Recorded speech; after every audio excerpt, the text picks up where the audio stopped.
Well, one of the key skills is that you need to be good at designing, creating space and environments, but I also think you need to be good at dealing with people and dealing with complex problems and be a good problem solver. So when I was at school, I was obviously good at art. I think that's a key skill. You need to be good at drawing, at sketching, at creating and designing. So I was attracted to architecture because I always loved art and I loved designing.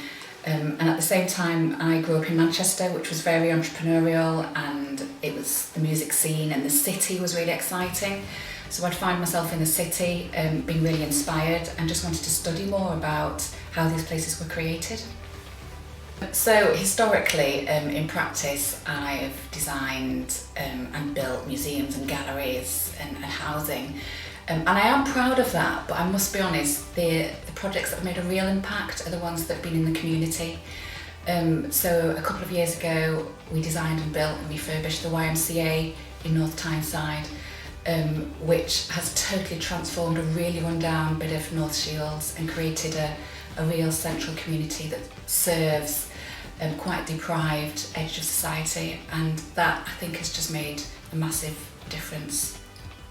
So I started off working with the RBA by being a judge for one of their awards, and it just got me involved in the architectural network in the North East, and I realised that actually the standard of architecture in the North East is really high, and the people involved were really lovely personalities, and we all got on.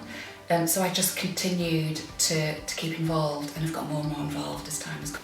So I have always wanted to keep a finger in education. I think being able to inspire and innovate and create new ideas within education is really important alongside practice.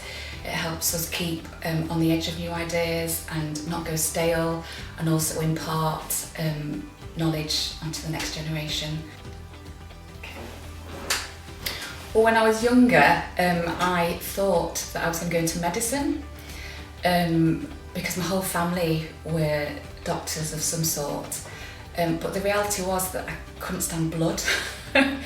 And I was just far too creative and far too much a bit of a black sheep, to be honest. I was a bit rebellious, and architecture and design just gave me that ability to be much more creative and think out of the box. I think a career in architecture is really diverse, really exciting. You're always on the edge of new innovations, new ideas, and it's not just about design, even though that's a very significant part of what we do.